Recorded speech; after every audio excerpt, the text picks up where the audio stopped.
Cette fois, c'est la fin et on se retrouve pour une nouvelle vidéo Lego Review. Aujourd'hui, du set 76-609 dans la gamme Ninjago Movie, sorti le 1er août 2017 au prix public de 29,99 €, recommandé pour 7 à 14 ans avec 341 pièces. On va bien évidemment parler du set du Bombardier Raymanta, un set donc de Ninjago Movie sorti en 2017 comme je l'ai dit tout à l'heure. Un set qui manquait du coup à ma collection, que je me suis procuré sur le marché secondaire, et je vais tout de suite vous le présenter du coup dans la vidéo d'aujourd'hui, en commençant par les mini-figurines. Juste ici, vous avez la figurine de Cole du film avec sa cagoule. Alors pour cette figurine, elle apparaît que dans 3 sets. Tout d'abord le Bounty du film, ce set également, ainsi que son robot ninja forcément. Donc 3 apparitions pour ce personnage, mais dans ce set, c'est la seule apparition, on va dire, à moins de 30 €, alors que tous les autres sont au-dessus des 100 €, donc plutôt pas mal de l'avoir ici. Néanmoins, on notera également que le torse, les jambes ainsi que la tête sont apparus également avec la coupe de cheveux dans le set du temple du film. Donc voilà, un set aussi onéreux. Donc pour avoir Cole, c'est la manière la plus simple de l'avoir, et ça c'est plutôt cool. Sinon pour le reste de la mini figurine, eh bien on va retrouver une cagoule et un bas de masque qu'on connaît évidemment, notamment sur la fin de la saison 8.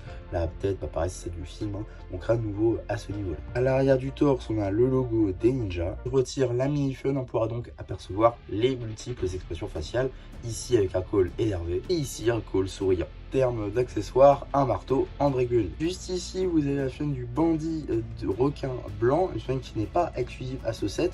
Normalement, une chaîne plutôt cool à voir. Là encore, un set à 30 €. Effectivement, elle n'est sortie que dans 3 références. Tout d'abord, le dragon robot de Lloyd. On a ensuite forcément ce set-là, ainsi que la Ninjago City première du nom. Ce qui fait que c'est une figurine, on va dire, assez banale, mais quand même assez compliquée à trouver à un prix classique. Donc 30 €, c'est quand même plutôt sympa. On notera donc l'utilisation du bonnet de bandit Lego City, mais ici en déclinaison Earth Blues, qui est plutôt pas mal. Une tête également plutôt cool, balafré et avec de la barbe, plutôt sympa. Un torse qui va partager avec son collègue requin, ainsi que des jambes qui va là encore partager avec son collègue. L'air du torse est assez basique, mais quand même avec un petit peu de détail, et évidemment pas de seconde expression faciale, le bonnet ne permettant pas de cacher. Terme d'accessoires, un saille sur un manche poisson. Ici, vous avez le tireur de l'armée requin, une figurine qui n'est pas exclusive à ce set, néanmoins distribué seulement dans une seule et autre boîte, tout simplement le gros robot de Garmadon, sorti donc en 2017, l'énorme noir et non pas le requin bien évidemment. En tout cas, petite figurine donc plutôt sympa à retrouver ici, néanmoins à beaucoup de variantes en effet, hein, comme beaucoup des sbires de Garmadon. Les tenues sont souvent les mêmes, mais avec certaines variantes, notamment sur le visage. En tout cas, celle-ci n'apparaît que dans 2 sets. Sinon, tout le reste a déjà été vu sur d'autres bandits de l'armée requin, que ce soit le casque, très sympa d'ailleurs, hein, le casque requin comme ceci, avec les bonbonnes d'air bien évidemment en dark en grey.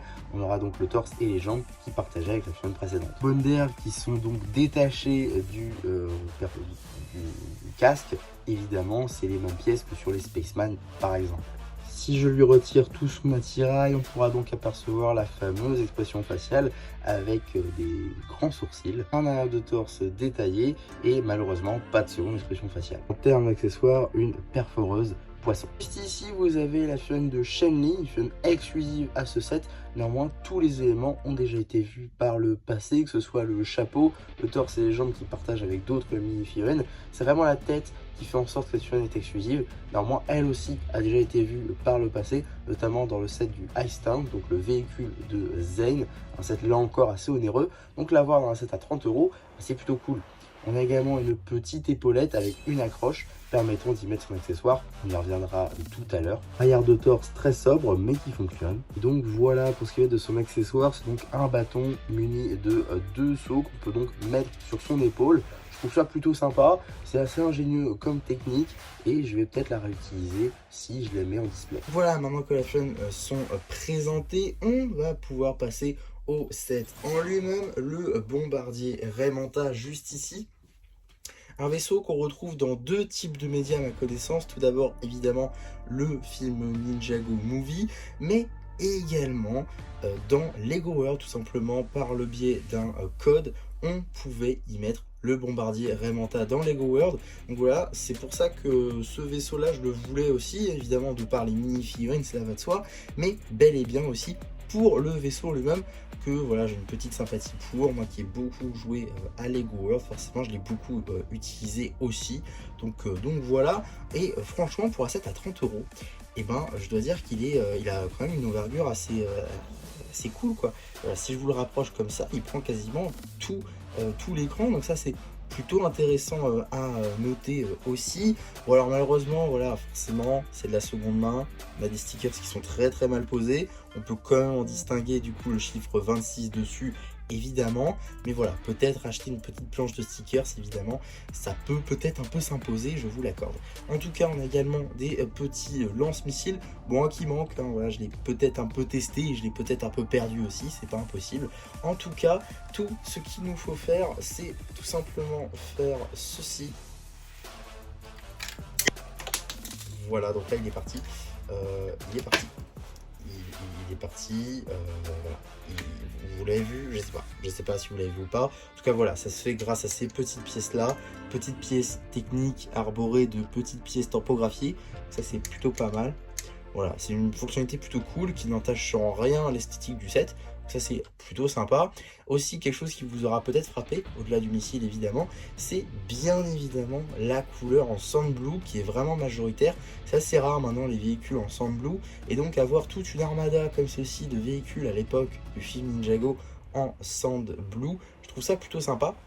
Avec pas mal de pièces, pardon. On a donc des wedge plates, on a aussi la tile, voilà, on a de la plate classique. Donc voilà, ça je trouve ça plutôt sympa.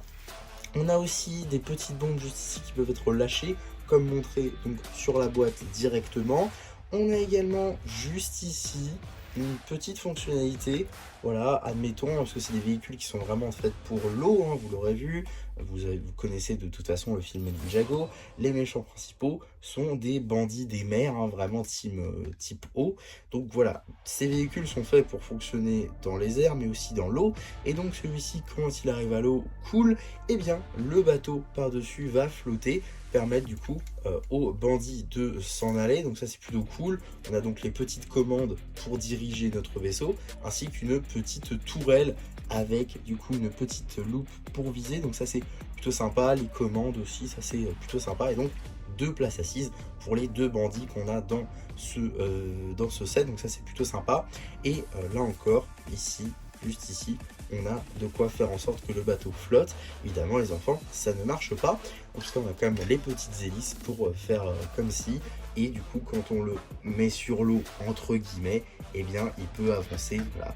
Donc ça c'est plutôt sympa. On a également le petit aileron, voilà, la petite queue de la Raymanta à l'arrière qui est également représentée. Et voilà, je trouve globalement qui rend assez bien ce véhicule. J'allais dire petit véhicule, mais comme je l'ai dit tout à l'heure, c'est quand même assez volumineux je trouve pour un set à 30€, je le rappelle, c'est vraiment un set à 30€ en 2017 qui a vraiment une envergure assez ouf. Et aujourd'hui déjà pour 30€, bon bah on retire la moitié de la boîte évidemment, et le robot est, par exemple là je prends l'exemple du robot de Cole sorti en janvier 2026, mais déjà bah, on coupe la moitié de la boîte, et ensuite on a un véhicule, enfin un méca du coup qui est peut-être un peu volumineux, mais qui n'est pas non plus énorme. Il est massif en tant que tel. Maintenant il n'est pas non plus très haut, il n'est pas non plus très large, donc voilà. Là on a vraiment un véhicule qui est vraiment volumineux, qui prend de la place, qui est aussi très beau je trouve, en tout cas une bonne couleur comme j'ai dit avec le sand blue que j'apprécie beaucoup. Donc voilà, cette lignée de cette Ninjago Movie était franchement pas déconnante je trouve. Il y avait vraiment des modèles plutôt intéressants, des chaînes également très cool, notamment les tenues des ninjas qui étaient restées avec une couleur majoritairement du coup noire pour la plupart en tout cas, ou qui avait plutôt une couleur plutôt secondaire noire, et qui avait leur couleur C'était un mix des deux globalement qui marchait assez bien, je trouve en tout cas. Voilà, le film personnellement je l'ai beaucoup aimé aussi. C'est vrai qu'il a été très critiqué. Personnellement je l'ai plutôt apprécié. Donc j'ai une petite sympathie aussi pour les sets qui sont sortis pour l'accompagner, bien évidemment. En tout cas, voilà pour ma review de ce set. J'espère en tout cas que ça vous aura plu. Surtout, n'hésitez pas à me le dire en commentaire. N'hésitez pas non plus à liker la vidéo, à vous abonner, à partager. Et moi, c'était MC qui vous dit bye bye.